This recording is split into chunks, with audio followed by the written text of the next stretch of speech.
जैसे रब ताला फरमाता है, ए ईमान वालों ज्यादा गुमान करने से बचो। ए ईमान वालों ज्यादा गुमान करने से बचो। गुमान करना, कुछ भी सोचना किसी के भी मुतालिक, इसकी लिमिट्स हैं। और खास तौर पर मोमिनीन के लिए किस तरह से सोचे। ऐसा नहीं है कि तुम अपनी अकल के पर्दों को या अपने दिमाग के घोड़े को दौड़ाते रहो, जो चाहे मन में आए जिसके बारे में सब सोचते रहो।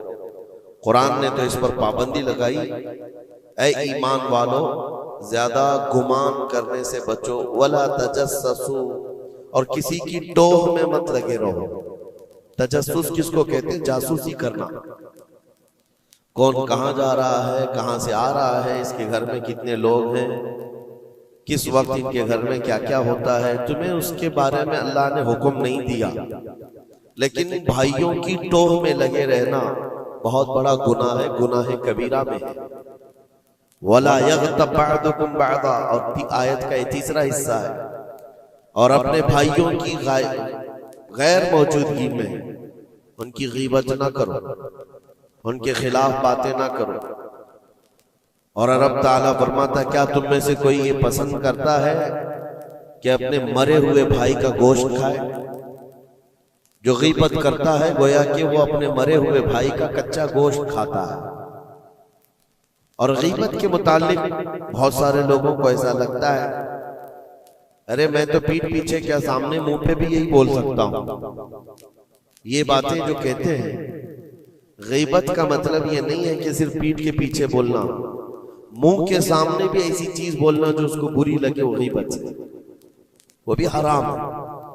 ये तीन चीजें इस आयत के अंदर है। एक बदगुमानी करना, दूसरे जासूसी करना, और तीसरे गीबत करना। इसके ऊपर अगर मैं गुफ्तगू करूं बहुत तवील हो जाएगा, लेकिन ये पूरे मुआशरे के लिए जहर हिलाल है, जहर कातिल है। यहां से सोसाइटियां टूट जाती हैं, रिश्ते खत्म होने लगते हैं। बदगुमानी करना, शक करना, ये एक उसी की किस्म है।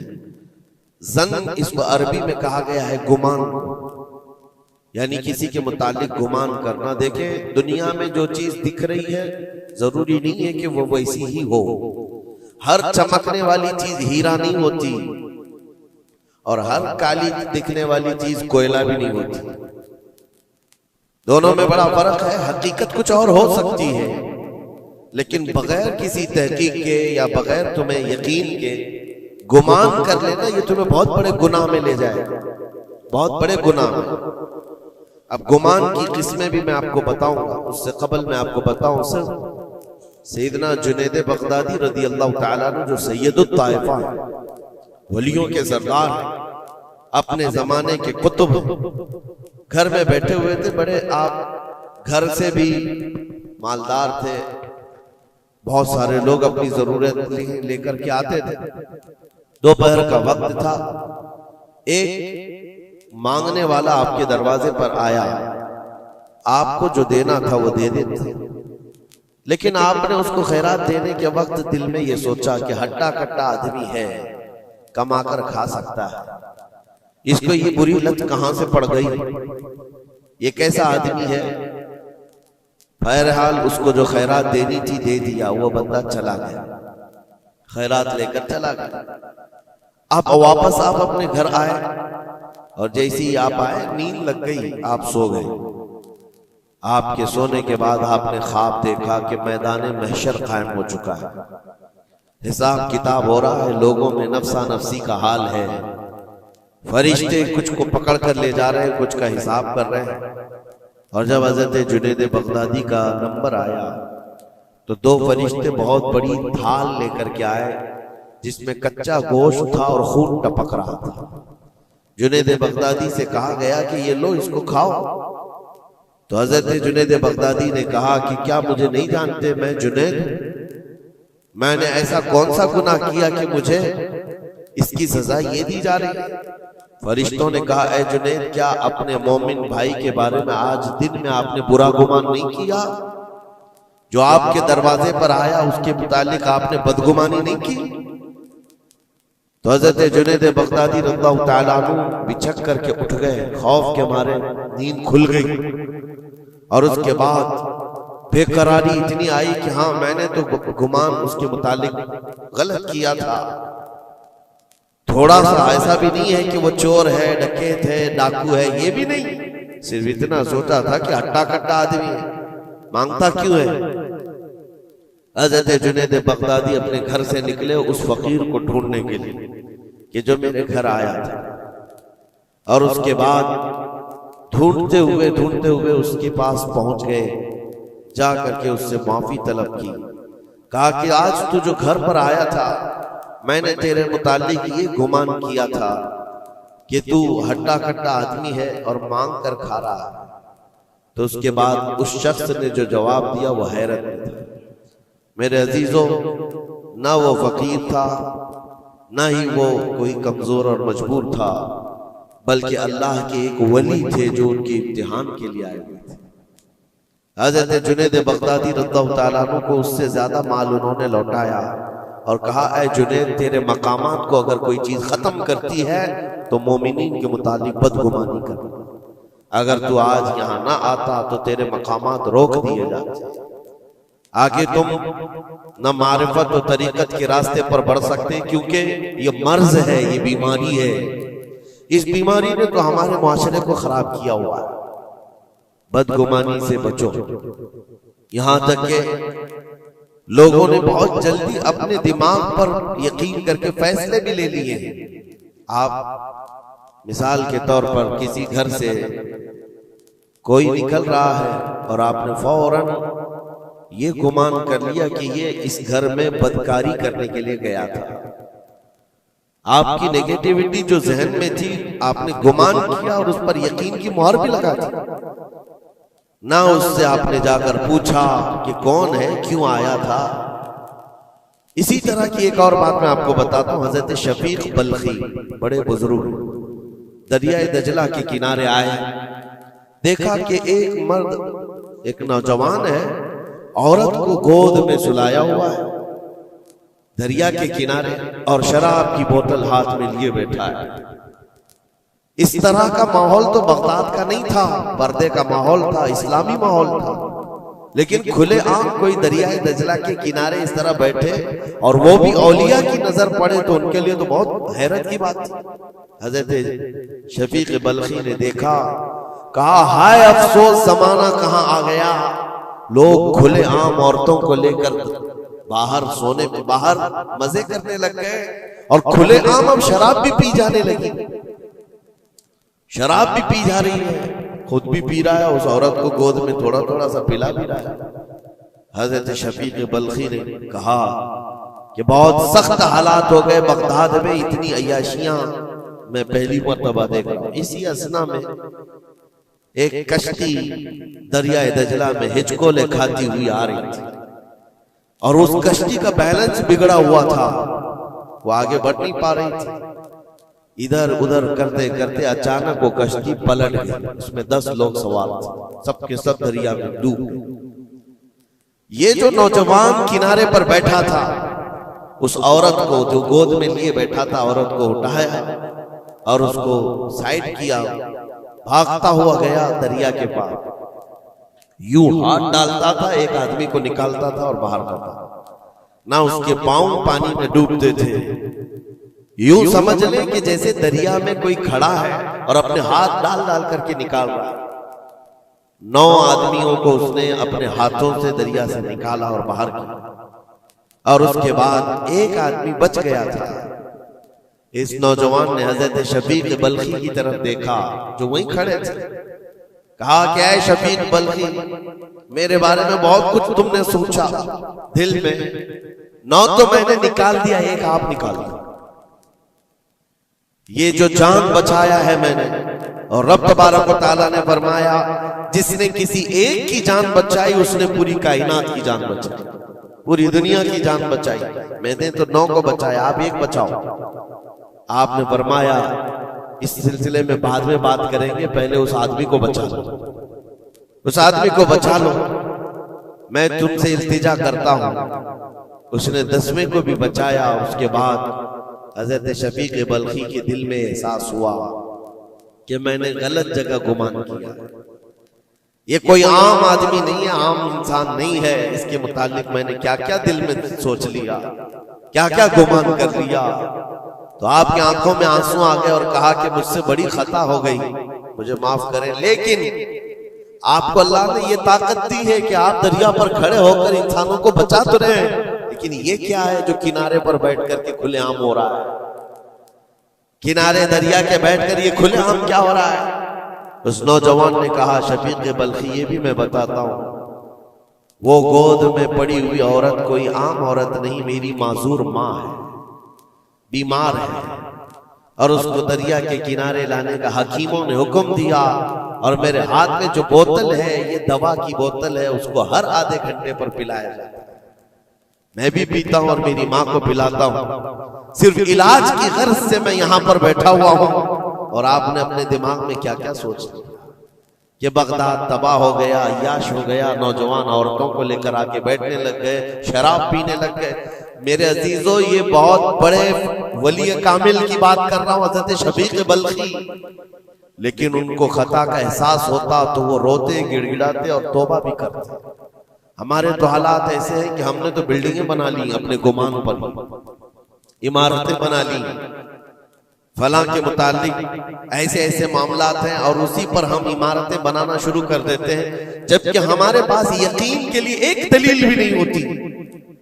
मेरे अजीजों, बदगुमानी से बचने के लिए कुरान कहता है, या अय्युहल्लज़ीना आमनू इज्तनिबू कसीरम मिनज़्ज़न, ऐ ईमान वालों, ज्यादा गुमान करने से बचो, हराम है और कबीरा गुनाह है।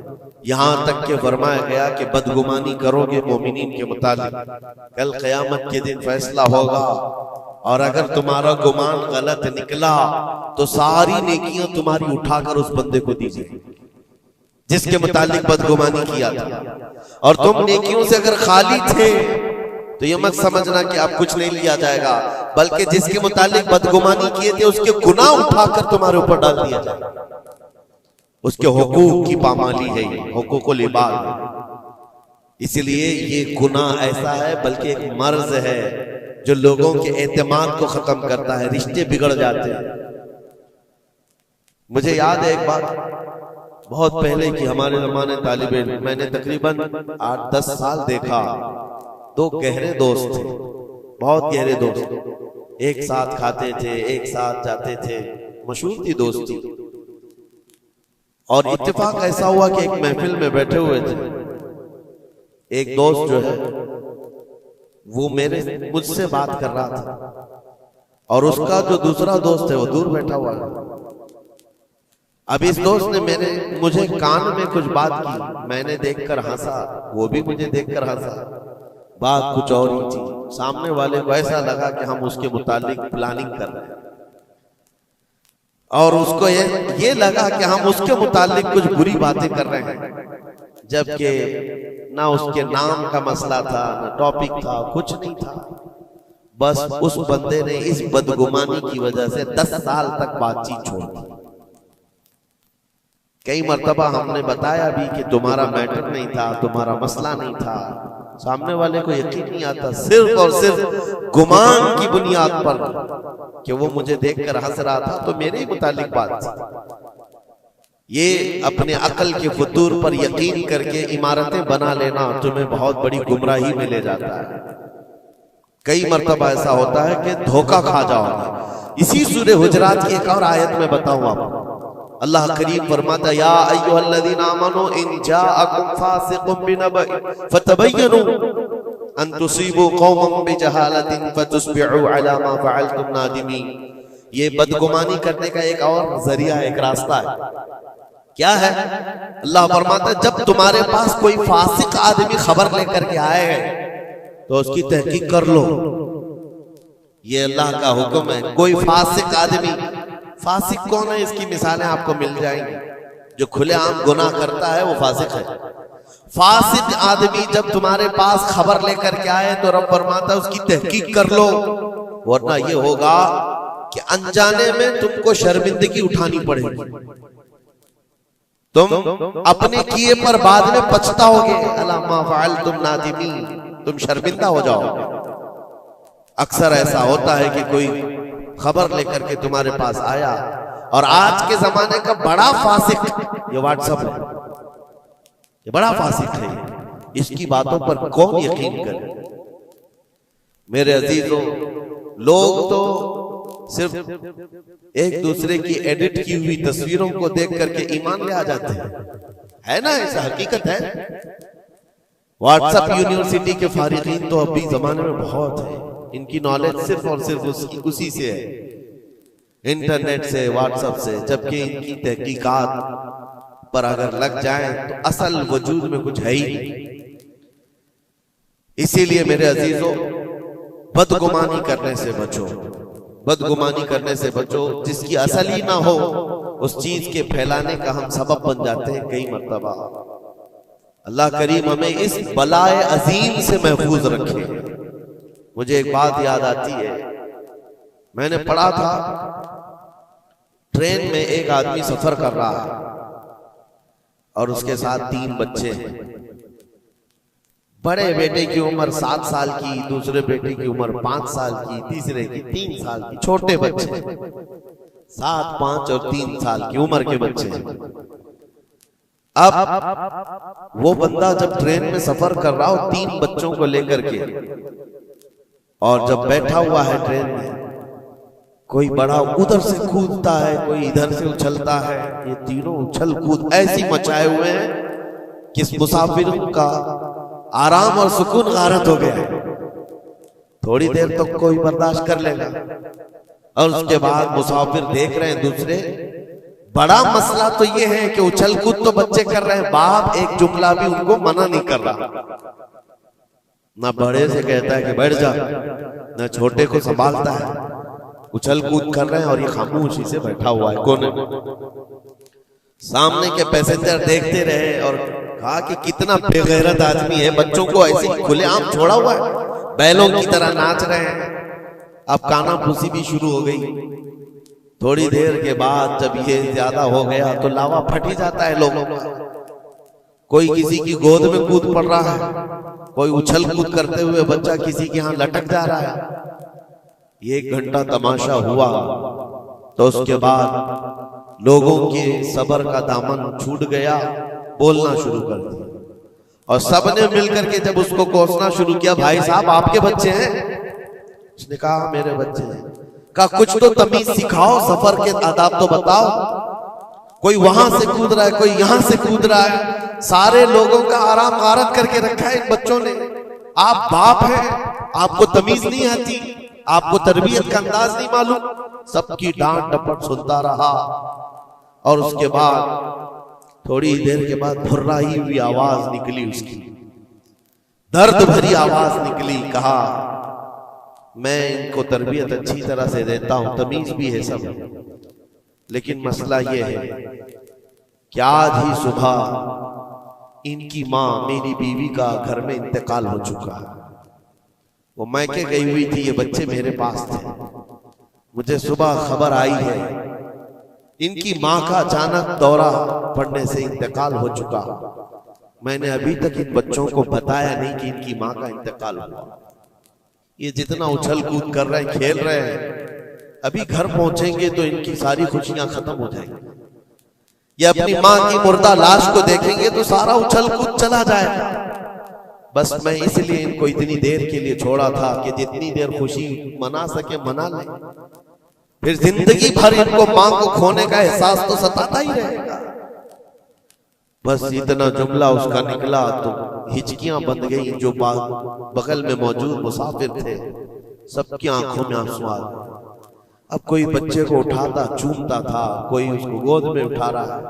बच्चों को खबर नहीं है कि इनकी माँ का इंतकाल हुआ है और ये बंदा उनको सफर पर ले जा रहा है। लेकिन थोड़ी ही देर के लिए दूसरे मुसाफिरों ने क्या क्या बदगुमानियां कर ली।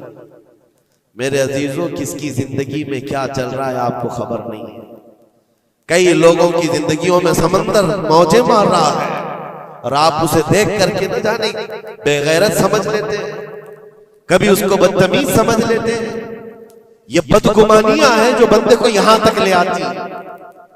और बदगुमानी करने का एक तरीका ये भी है कि हज़रत इमाम राजी फरमाते बंदा बसा औकात काफिर भी हो जाता है, कुफ्र तक चला जाता है बंदा, क्योंकि गुमान पर अगर यकीन करने लग जाए। इसलिए बचो इन चीजों से। और मोमिनों की इज्जत को पामाल करना यह आसान नहीं है। सिर्फ और सिर्फ मैंने कई मर्तबा देखा है, उड़ती उड़ती खबरें आती हैं तो हम उस पर यकीन करने के करीब हो जाते हैं। अल्लाह हमें भी इसकी हिदायत दे। ये बहुत बारीक चीज है जिससे बचना नामुमकिन नहीं तो मुश्किल जरूर है। मेरे अजीजों, इससे बचने का एक तरीका यह है, बंदा ये सोच ले कि मुझे रब ताला ने इस दुनिया में किस लिए भेजा है। सबका हिसाब किताब लिखने के लिए भेजा है। सारे लोगों का अमाल नामा मुझे देख पूछा जाएगा क़यामत के दिन, फलां क्या करता था, फलां क्या करता था। जब मुझे रब ताला ने इसका मुकल्लफ ही नहीं बनाया तो खामखा दूसरों की जिंदगियों में क्यों दखल अंदाजी करूं, क्यों लोगों के मुतालिक गुमान पाल करके बैठूं। आपको इस रुए जमीन पर जो भेजा गया वो अल्लाह ने अपनी इबादत के लिए भेजा है, अपनी रजा के लिए। हम उसकी रजा तो हासिल ना कर सके, उसकी इबादत में कामिल हो नहीं सके, और दूसरों के अयूब पर हम लोगों ने अपनी पूरी एनर्जी खर्च करना शुरू कर दिया। अजीजा ने गिरामी वक़ार, ये पुरफितन दौर ऐसा है। अब मैं जो किसमें बता रहा था जन की, देखें बसा औकात बंदे से बंदे का गुमान अपनी जगह पर। आप मेरे बारे में क्या सोचते हैं मुझे मालूम नहीं, मैं आपके बारे में क्या सोचता हूं वो आपको भी नहीं मालूम। ये तो बंदों का गुमान है, लेकिन बंदा रब से जो गुमान रखता है ये भी बहुत बड़ा मसला है, बहुत बड़ा मसला है। इसको आसान मत समझे। ये दिमाग के घोड़े जब दौड़ते हैं इस पर कंट्रोल भी तो नहीं होता है, कहां तक जाएंगे गुमान। मुस्लिम शरीफ की हदीस है, मेरे आका सल्लल्लाहु तआला अलैहि वसल्लम फरमाते हैं, शैतान तुम्हारे पास आता है गुमान के रास्ते से। तुम सोचने लगते हो आसमान को किसने बनाया, ये सोच ही तो है। तुम्हारा दिल जवाब देता है अल्लाह ने बनाया। जमीन को किसने बनाया, अल्लाह ने बनाया। चीजें सोचते जाते हो, उससे पहले क्या था, उससे पहले क्या था, इससे पहले क्या था। और ये जब दिमाग के घोड़े दौड़ने लगे, तुमने उसको नकील नहीं थामी तो ये लेकर के जाता है दिमाग। आखिर में ये गुमान डालता है फिर अल्लाह से पहले क्या था, या फिर अल्लाह को किसने बनाया। यहां आकर के तुम्हारे ईमान पर डाका पड़ जाता है और तुम शशोपंज में रह जाते हो। खुद से अगर कुछ सोचकर फैसला कर लिया कि अल्लाह के पहले ऐसा था या अल्लाह ऐसा था, नाउज़ बिल्लाह, तो कुफ्र हो गए। एक गुमान के रास्तों को आजाद छोड़ने का हुक्म नहीं दिया गया है। इसीलिए मियां हम और आप तो छोड़े, औलिया की बात भी छोड़े, उम्मत के जो सबसे आला किस्म के लोग थे वो सहाबा थे। सबसे आला, कयामत तक पैदा होने वालों में जो सबसे अच्छे थे अल्लाह ने उनको सहाबी रसूल बना। सहाबा इकराम बात कर रहे थे आपस में, किस मसले में, तकदीर के बारे में, तकदीर के मुतालिक बात करें। तकदीर के बहुत सारे मसले, इसमें दिमाग की गिरें ऐसी आजाद हो जाती है, बंदा सोचने लग जाता है। तकदीर क्या है, जो कुछ भी दुनिया में होने वाला है अल्लाह ताला ने उसको पहले से लिख दिया है। ये यकीन है कि नहीं आपका तकदीर? और तकदीर का इनकार करने वाला काफिर है। यानी जो कुछ अच्छाई या बुराई जिंदगी में हो रही है अल्लाह ने इसको पहले से लौहे महफूज में लिखा, ये तकदीर है। अब बंदा यहां सोचने लगता है अगर पहले से लिखा हुआ था तो मुझे तो वही करना है जो वहां लिखा हुआ है, इसमें मेरा क्या कसूर है। गुनाह करता है उसके बाद बोलने लगता है तो पहले से लिखा हुआ था। कुछ भी करेगा और उसके बाद ये गुमान करने लगेगा कि वहां तो लिखा हुआ था, मैं ऐसा कर रहा हूं। तकदीर के मसले ऐसे हैं कि बाज लोग सवाल करने लग जाते हैं कि मियां अगर अल्लाह ने पहले से लिखा है तो फिर बंदे का क्या कसूर है इसमें जो गुनाह कर रहा है, और अगर पहले से लिखा हुआ नहीं है तो फिर तकदीर नहीं है। इन मसाइल में गुफ्तगू करते करते, गुमान करते करते बंदा कुफ्र तक पहुंच जाता है। कुछ फिरके भी बन गए इसी बात, जबरिया, कदरिया। अब मैं यहां पर इसलिए ये बात कर रहा हूं, नबी करीम सल्लल्लाहु तआला अलैहि वसल्लम ने सहाबा को मना कर दिया कि इस मसले में गुफ्तगू ज्यादा ना करो, तो आम लोग तो छोड़े। अब जन की किस्में मैं बता रहा हूं, गुमान की वो 4 किस्में बताएंगे इमाम अबू बकर जस्सास राजी रहमतुल्लाह अलैह ने। 4 किस्में इसकी बयान की। पहला गुमान हराम है, दूसरा गुमान वाजिब है, तीसरा गुमान मुस्तहब है और चौथा गुमान यानी ना उसके ऊपर गुनाह मुबाह है। उसकी किस्में हैं जिसमें से पहला गुमान जो हराम है, और एक गुमान को तो उन्होंने कुफ्र भी कहा। पहला गुमान हराम, ये सोचता रह जाए सिर्फ अल्लाह के मुतालिक है ये सारे गुमान कि मैं गुनहगार हूं और अल्लाह मुझे सजा देकर ही रहेगा, अल्लाह मुझे अजाब ही देगा, ये सोचता रहे सिर्फ और सिर्फ, तो इमाम अबू बकर जस्सास राजी फरमाते ये गुमान हराम है। रब कहार जरूर है, रब जब्बार जरूर है, लेकिन गफ्फार भी है और सत्तार भी। तुमने अगर सिर्फ यही गुमान किया कि मुझे सजा देगा, मुझे सजा देगा, तो ये गुमान हराम है। इस पर मुझे आला हज़रत फाजिल बरेलवी रहमतुल्लाह तआला अलैह की बात याद आती है। उनका गुमान कैसा था? सोचते थे बारगाह मुस्तफा करीम, कहते हैं डर था कि इसियां की सजा अब होगी या रोजे से सजा। डर था कि गुनाहों की सजा अब होगी या रोजे जजा। दी उनकी रहमत ने सदा, ये भी नहीं वो भी नहीं, यहां भी नहीं होगी वहां भी नहीं होगी, रहमत ने सजा आवाज दी। हाँ, गुनाहों के मुतालिक हमें तो गुमान है कि सजा होगी। मेरे अमाल का बदला तो जहन्नम ही था, मैं तो जाता मेरे सरकार ने जाने न दिया। ये गुमान है। बारगाह मुस्तफा में गुमान आला रखो, और रब ताला के मुतालिक जब गुमान करना हो तो हदीस कुदसी है, मुस्नद अहमद की हदीस है।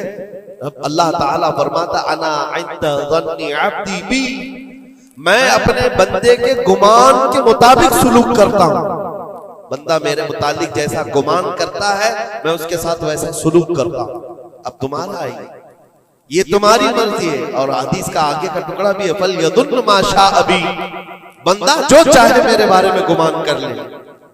तुम सख्त किस्म का खुदा गुमान करके बैठे हो, सख्तियों का सुलूक हो जाए। इसीलिए मैंने इससे कबल भी एक बार कहा था, जब किसी के घर में इंतकाल होता है फरिश्ते आ जाते हैं, मरे हुए इंसान को उठाने से पहले तक वो घर वालों को सब देखते रहते कौन क्या क्या बोल रहा है, और उसकी सारी रिपोर्ट ले जाकर बारगाह रब्बुल इज्जत में अर्ज करते। अल्लाह ताला पूछता है फरिश्तों से, आज इस घर में एक जान को हमने लिया, वो लोग मेरे मुतालिक क्या गुमान कर रहे थे, क्या सोच रहे थे और क्या कह रहे थे? फरिश्ते कहते हैं, ऐ मौला फलां कह रहा था कि मेरे घर पर बड़ा जुल्म हो गया, मेरा अजीज बच्चा ले लिया, मेरे घर पर ऐसी चीज आफत आ गई, सब बातें।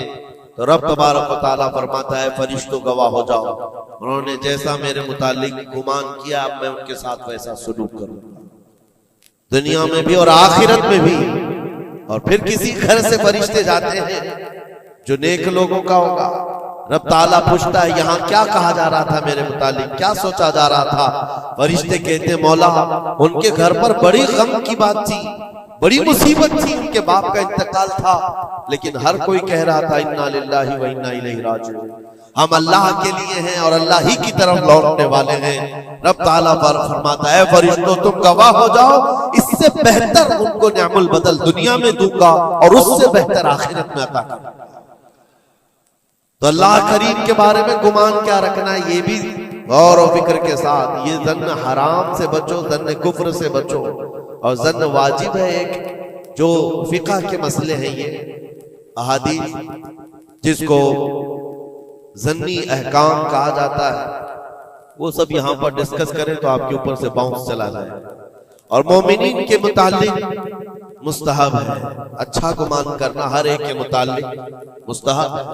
और मुबाह जिसको कहा गया है वो ऐसा है कि आपके बिला इख्तियार कुछ गुमान आया है, आपने सोचा नहीं, तो ये मुबाह है।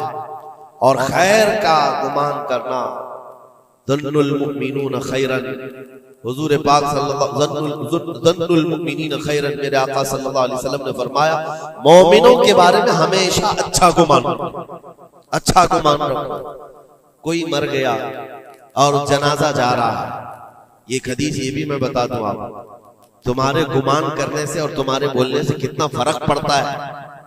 एक जनाजा जा रहा था, हुजूर पाक सल्लल्लाहु अलैहि वसल्लम थे, वहां पर बहुत सारे लोग खड़े थे, उसकी तारीफ करने लग गए, क्या अच्छा आदमी था, कितने अच्छे अमाल थे इसके, सबके साथ भलाई करता था। हुजूर पाक ने फरमाया बच है बच, वाजिब हो गई उसमें।